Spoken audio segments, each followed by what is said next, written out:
नमस्कार दोस्तों, आप सभी लोगों का मेरे चैनल में स्वागत है। आज हम लोग सीजीडी में हमेशा रिपीट होने वाले सवालों को हल करेंगे। तो वीडियो को पूरा देखिएगा और चैनल को शेयर कीजिए, लाइक कीजिए, सब्सक्राइब कीजिए और बेल आइकन को दबा दीजिए। पहला क्वेश्चन क्या है? सीखने के पुनर्बलन सिद्धांत के प्रतिपादक है। तो सीखने के पुनर्बलन सिद्धांत के प्रतिपादक है CL हल। थार्नडाइक एवं प्रयास एवं त्रुटि के सिद्धांत से संबंधित है। थार्नडाइक के द्वारा प्रयास एवं त्रुटि, ठीक है, ट्राई एंड एरर का सिद्धांत दिया गया और इन्होंने मुख्य रूप से 3 नियम जो है 3 सिद्धांत दिए। क्या क्या? एक होता है प्रभाव का नियम, तत्परता का नियम और अभ्यास का नियम, ठीक है। वैसे ही पावलोव का संबंध है क्लासिकल कंडीशनिंग थ्योरी से।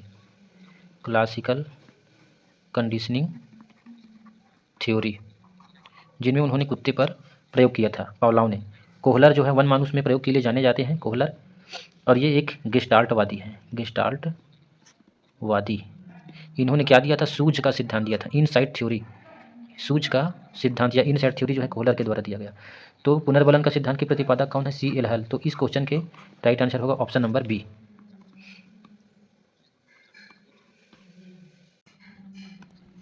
अगला प्रश्न क्या है? अगर किसी कार्य को करते समय बच्चा उबाई महसूस करे तो यह संकेत है। तो यदि किसी काम को करते समय बच्चे को उबाऊ महसूस हो रहा है, वो बोर महसूस हो रहा है, इसका मतलब क्या है? कि बच्चे कार्य को यांत्रिक रूप से दोहराया जा रहा है। जब बच्चे को किसी काम को बार बार कराया जाता है बच्चे से, तो बच्चा जो है बोर महसूस करने लगता है, उबाऊ महसूस करने लगता है। तो कार्य यांत्रिक रूप से दोहराया जा रहा है। डी ऑप्शन हमारा सही होगा।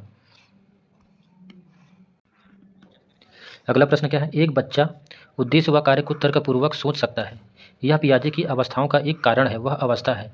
तो बच्चा जब औपचारिक संक्रियात्मक अवस्था में है तो वह कार्यों एवं उद्देश्यों को तर्कपूर्वक तरीके से सोचने में समर्थ हो जाता है। तो इसका राइट आंसर होगा ऑप्शन नंबर डी, औपचारिक संक्रियात्मक अवस्था। इसकी आयु होती है 11 से ऊपर के वर्ष। 11 से ऊपर की आयु के बच्चों में औपचारिक संक्रियात्मक अवस्था आ जाता है।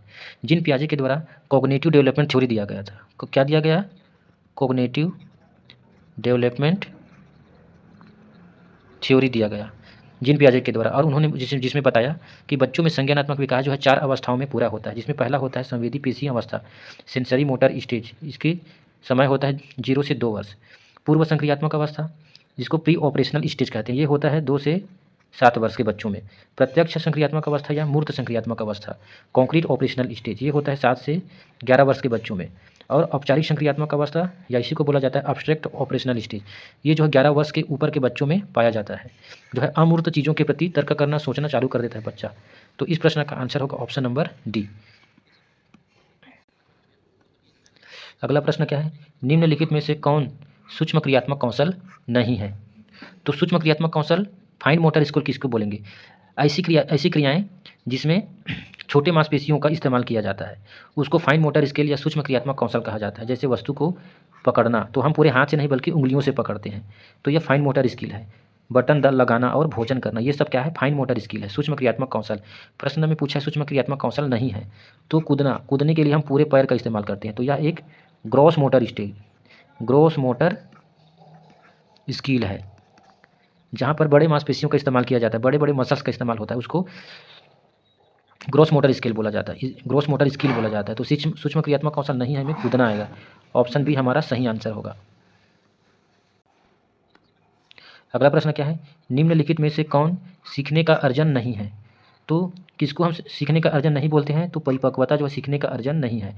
परिपक्वता क्या है? एक जैविक क्रिया है। क्या है? परिपक्वता एक जैविक क्रिया है। तो परिपक्वता सीखने का अर्जन नहीं है, बाकी आदत, ज्ञान और अभिव्यक्ति सीखने का अर्जन है। तो इसका राइट आंसर होगा ऑप्शन नंबर सी। अगला प्रश्न क्या है? पियाजे के संज्ञानात्मक विकास के 4 चरणों का सही क्रम है। तो जिन पियाजे के द्वारा संज्ञानात्मक विकास के 4 चरण बताए गए, जिसमें पहला आता है कि संवेदी गामक अवस्था, ठीक है। दूसरे तो ये रहा संवेदी क्रियात्मक अवस्था, सेंसरी मोटर स्टेज, 0 से 2 वर्ष। उसके बाद आता है प्री ऑपरेशनल स्टेज, पूर्व संक्रियात्मक अवस्था, 2 से 7 वर्ष। उसके बाद आता है स्थूल संक्रियात्मक अवस्था, 7 से 11 वर्ष। और औपचारिक संक्रियात्मक अवस्था सबसे अंत में आता है, 11 वर्ष के ऊपर के बच्चों में ये पाया जाता है। तो हमारा सी ऑप्शन सही होगा। अगला प्रश्न क्या है? किस अवस्था में शारीरिक, मानसिक एवं संवेगात्मक परिवर्तन शीघ्र होते हैं? तो शारीरिक, मानसिक एवं संवेगात्मक परिवर्तन शीघ्रता से होता है किशोरावस्था में, और इसको आयु काल होता है 12 से 18 वर्ष।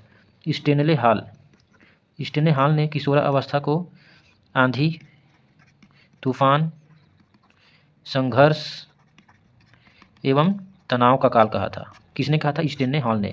किशोरावस्था के बारे में, तो इसको भी बार बार पूछा जाता है, तो आप इस फैक्ट को भी याद रख सकते हैं। आगे बढ़ते हैं अगले क्वेश्चन की तरफ। अगला प्रश्न क्या है, बालकों में शारीरिक तथा गत्यात्मक विकास की दिशा निश्चित नहीं होती है। सिफेलोकॉडल, प्रॉक्सिमोडिस्टल, ए तथा बी दोनों, इनमें से कोई नहीं। तो बालकों में शारीरिक तथा गत्यात्मक विकास की दिशा निश्चित, ये नहीं होती है, नहीं होगा, निश्चित होती है। सिफेलोकॉडल और प्रॉक्सिमोडिस्टल दोनों ही। सिफेलोकॉडल में बच्चे का जो विकास है वो सिर से किधर होता है, पैर की तरफ होता है, और प्रॉक्सिमोडिस्टल में केंद्र से बाहर की तरफ होता है, परिधि की तरफ होता है। तो ये दो प्रकार से के विकास है, सिफेलोकॉडल और प्रॉक्सिमोडिस्टल। तो ए और बी दोनों ही प्रकार का दिशा जो है होता है बच्चों में शारीरिक तथा गत्यात्मक विकास का। तो ऑप्शन सी हमारा राइट आंसर होगा। अगला प्रश्न क्या है, डिसलेक्सिया एक देश की अक्षमता है। तो डिसलेक्सिया क्या होता है, पढ़ने और लिखने की अक्षमता को डिसलेक्सिया कहा जाता है। डिसलेक्सिया वाला बच्चा जो है पढ़ने और लिखने में असमर्थता महसूस करता है। तो ऑप्शन सी हमारा राइट आंसर होगा। लिखने की जो अक्षमता है उसको बोला जाता है डिसग्राफिया। डिसग्राफिया। और गणित में कठिनाई को बोला जाता है डिसकैलकुलिया। डिसकैलकुलिया। तो इस चीज़ को आप याद रखेंगे, ये भी हमेशा एग्जाम में आता है। तो डिसलेक्सिया का संबंध है पढ़ने और लिखने में कठिनाई। ऑप्शन सी जो है राइट आंसर होगा। एरिक्सन के अनुसार जन्म से लेकर 1 वर्ष की आयु की मध्य की अवस्था है। तो एरिक्सन के द्वारा मनोसामाजिक सिद्धांत दिया गया था, जिनमें उन्होंने व्यक्तित्व के विकास को 8 अवस्थाओं में बांटा था। कितनी अवस्थाओं में, 8 अवस्थाओं में, जिनमें से जो पहला अवस्था होता है वो होता है विश्वास बनाम अविश्वास, जो कि जन्म से 1 वर्ष या फिर जन्म से 1.5 वर्ष के बीच में पाया जाता है। तो इसका आंसर होगा ऑप्शन नंबर सी, विश्वास बनाम अविश्वास। अगला प्रश्न क्या है, सीखने की प्रक्रिया होती है। तो सीखने की प्रक्रिया कहाँ होती है, सिर्फ कक्षा में, सिर्फ कक्षा में नहीं, शाला के अंदर और शाला के बाहर। तो शाला के अंदर तथा शाला के बाहर दोनों ही जगह जो है बच्चे सीखने की प्रक्रिया में भाग लेते हैं। हम जहाँ भी जाते हैं वहाँ कुछ ना कुछ सीखने को मिलता ही है। तो शाला के अंदर और शाला के बाहर दोनों ही ऑप्शन जो है राइट होगा। तो ऑप्शन डी हमारा सही आंसर होगा। अगला प्रश्न क्या है, सक्रिय अनुबंधन सिद्धांत को कहते हैं। तो सक्रिय अनुबंधन सिद्धांत को अनुक्रिया उद्दीपन सिद्धांत भी कहा जाता है, रिस्पॉन्स स्टिमुलस थ्योरी या आर एस थ्योरी।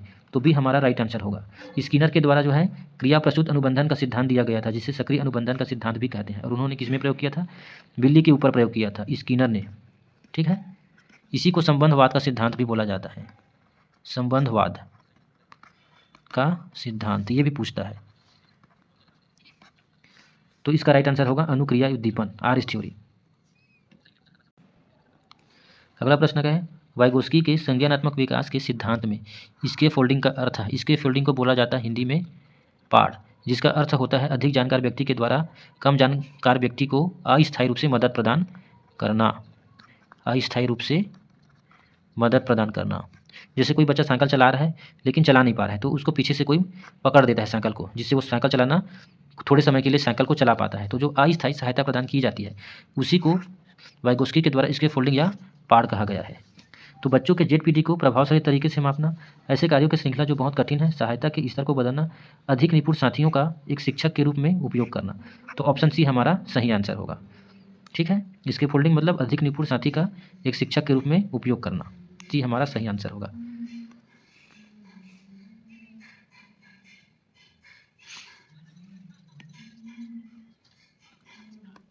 अगला प्रश्न क्या है, कल्पना करें आपका कुत्ता जब भी आप रेफ्रिजरेटर का दरवाज़ा खोलते हैं लार बहाता है। यदि आप उसके इस व्यवहार को अधिगम के सिद्धांत का उपयोग करते हुए समाप्त करना चाहते हैं तो आप क्या करेंगे। आपके पास एक कुत्ता है, जितनी बार आप रेफ्रिजरेटर का दरवाज़ा खोलते हैं उसके मुंह से लार निकलता है। तो हमें उसके इस व्यवहार को क्या करना है, समाप्त करना है, लार निकलने की प्रक्रिया को। तो उसके लिए हम क्या कर सकते हैं, रेफ्रिजरेटर का दरवाज़ा खोलने पर कभी कभी कुत्ते को भोजन देंगे, नहीं। यदि कुत्ता भौंकता है तो उसे रेफ्रिजरेटर से कुछ देंगे, ये भी नहीं। रेफ्रिजरेटर का दरवाज़ा बार बार खोलेंगे परंतु कुत्ते को कभी भी भोजन नहीं देंगे। तो ऑप्शन सी हमारा राइट आंसर होगा। कुत्ता समझ जाएगा कि बार बार खोलने के बाद भी जब मुझे भोजन नहीं दे रहा है तो धीरे धीरे वो समझ जाएगा कि मुझे भोजन नहीं मिलने वाला है और लार उसका निकलना बंद हो जाएगा। ठीक है, तो ऑप्शन सी हमारा सही आंसर होगा। अगला प्रश्न क्या है, वैयक्तिक भिन्नता को समझने का प्रयत्न सबसे पहले किसके द्वारा किया गया।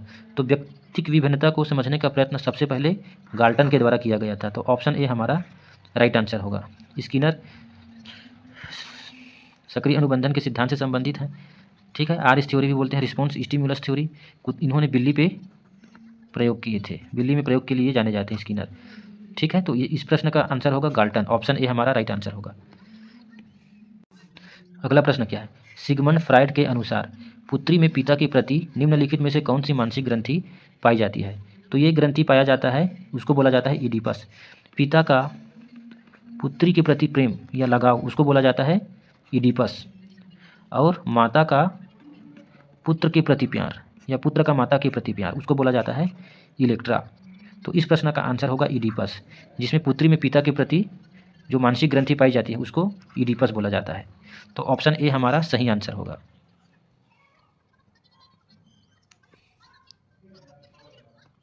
अगला प्रश्न क्या है, शिशु के जन्म के कुछ समय बाद ही यह निश्चित किया जा सकता है कि भविष्य में उसका स्थान क्या है, यह परिभाषा किसकी है? तो ये परिभाषा दिया गया था एडलर के द्वारा।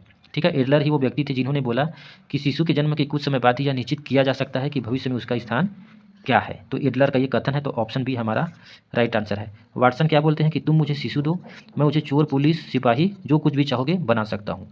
ये वाटसन का कथन है, जिसको बार बार परीक्षा में पूछा जाता है, तो इसको भी आप याद रखिएगा। बालकों के बौद्धिक विकास की 4 विशिष्ट अवस्थाओं को किसने बतलाया है? तो बौद्धिक विकास की 4 अवस्थाओं को बतलाया है जीन पियाजे ने। 4 अवस्था, sensory motor stage, pre operational stage, concrete operational stage और एब्स्ट्रैक्ट ऑपरेशनल स्टेज। ठीक है, कोहलबर्ग नैतिक विकास के सिद्धांत से संबंधित है, और नैतिक विकास का सिद्धांत जो है कोहलबर्ग के द्वारा दिया गया है, जिसमें उन्होंने नैतिक विकास को 3 चरणों में विभाजित किया है, और इन 3 चरणों को फिर से 2-2 चरणों में विभाजित किया है। एरिक्सन मनोसामाजिक सिद्धांत से संबंधित है, और व्यक्तित्व के विकास पे के 8 लेवल बताए हैं इन्होंने। ठीक है, स्किनर जो है ऑपरेंट कंडीशनिंग थ्योरी से संबंधित, ऑपरेंट कंडीशनिंग बिल्ली में भी प्रयोग के लिए जाने जाते हैं, आर थ्योरी से भी इसको जाना जाता है। तो इस प्रश्न का आंसर होगा जीन पियाजे, जिन्होंने बच्चों को नन्हे वैज्ञानिक कहा था। जीन पियाजे ही वो व्यक्ति थे। अगला प्रश्न क्या है, श्रवण बाधित बच्चों के लिए शिक्षा व्यवस्था के क्षेत्र में किसका नाम उल्लेखनीय है? तो श्रवण बाधित बच्चों के लिए शिक्षा के क्षेत्र में योगदान के लिए हेलन केलर का नाम उल्लेखनीय है। तो ऑप्शन सी हमारा राइट आंसर होगा। अगला प्रश्न क्या है, अधिगम अनुभव के कारण हमारे मौलिक व्यवहार में संशोधन है। अधिगम की यह परिभाषा निम्नलिखित में से किसने दी है? तो अधिगम अनुभव के कारण हमारे मौलिक व्यवहार में संशोधन है, यह परिभाषा दिया गया है गेट्स एंड अदर्स के द्वारा। तो ऑप्शन ए हमारा सही आंसर होगा, गेट्स एंड अदर। अगला प्रश्न क्या है, क्रिया की सफलता से संतोष एवं असफलता से असंतोष होता है, यह थार्नडाइक के किस नियम को बतलाता है? तो यह थार्नडाइक के प्रभाव के नियम को बतलाता है। तो ऑप्शन बी हमारा सही आंसर होगा। थार्नडाइक के द्वारा जो है प्रयास एवं त्रुटि के सिद्धांत दिया गया था। प्रयास एवं त्रुटि का सिद्धांत, try and error theory, Thorndike के द्वारा दिया गया था, और उन्होंने मुख्य रूप से 3 सिद्धांत बताए थे, अभ्यास का नियम, प्रभाव का नियम और तत्परता का नियम। तो क्रिया की सफलता से संतोष और असफलता से असंतोष ये प्रभाव के नियम से संबंधित है। ऑप्शन बी हमारा सही आंसर होगा। सीखने के अंतःदृष्टि सिद्धांत को किसने बढ़ावा दिया? अंतःदृष्टि सिद्धांत मतलब इनसाइट थ्योरी, और इसको बढ़ावा दिया गया था गेस्टाल्टवादी सिद्धांतवादियों के द्वारा। ठीक है, जिसमें कर्ट लेविन प्रमुख हैं। कर्ट लेविन, कोहलर, कोफ्का, ये सब गेस्टाल्टवादी हैं। अंतःदृष्टि सिद्धांत, इनसाइट थ्योरी, इसको सूझ का भी सिद्धांत बोला जाता है, सूझ का सिद्धांत, इस बात को आप याद रखना। ठीक है, पावलाव जो है क्लासिकल कंडीशनिंग थ्योरी से संबंधित है, क्लासिकल कंडीशनिंग थ्योरी। जीन पियाजे संज्ञानात्मक विकास के 4 अवस्थाओं से संबंधित है, और इन्होंने बच्चों को क्या बोला? बच्चों को नन्हे वैज्ञानिक कहने वाले वैज्ञानिक थे। नन्हे वैज्ञानिक की संज्ञा दी किसने? जीन पियाजे ने। वाइगोस्की सोशियो कल्चर थ्योरी के लिए जाने जाते हैं, सोशियो कल्चर थ्योरी, और इन्होंने भाषा को संज्ञानात्मक विकास में बहुत ज़्यादा महत्वपूर्ण माना है, एक टूल के रूप में माना है। तो इस प्रश्न से इतनी जानकारी मिलती है।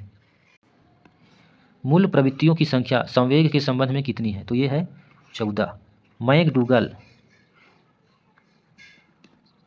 मैकडूगल के द्वारा 14 प्रकार के संवेगों की बात कही गई है।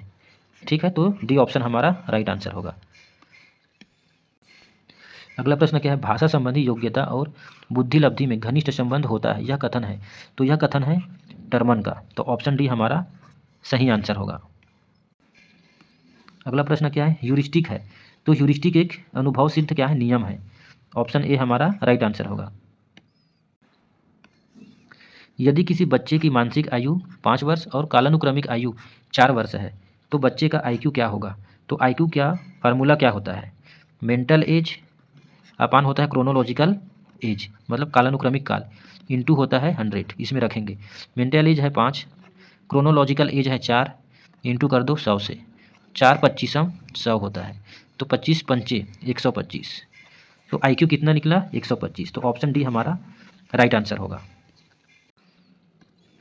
अगला प्रश्न क्या है, वाइगोस्की ने भाषा को माना एक, क्या माना है, तो वाइगोस्की ने भाषा को एक सांस्कृतिक उपकरण माना है। तो ऑप्शन ए हमारा सही आंसर होगा।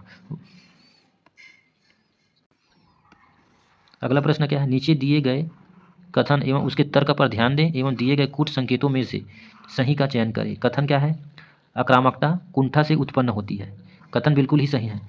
आक्रामकता जो है फ्रस्ट्रेशन से अग्रेशन उत्पन्न होता है, तो आक्रामकता कुंठा से उत्पन्न होती है, कथन सही है।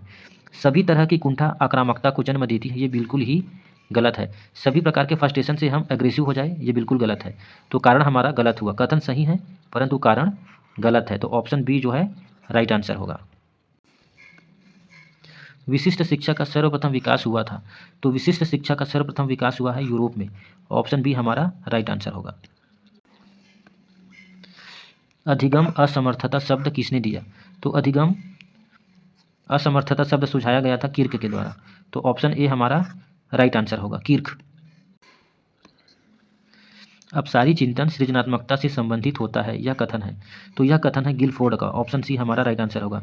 तो ये थे पूरे 31 प्रश्न। आशा करता हूँ क्वेश्चन को सॉल्व करने में आप लोगों को मज़ा आया होगा, और यदि मज़ा आया होगा तो लाइक करें, शेयर कीजिए, सब्सक्राइब कीजिए और बेल बटन को जरूर दबाइए और मेरा सपोर्ट कीजिए। Thank you.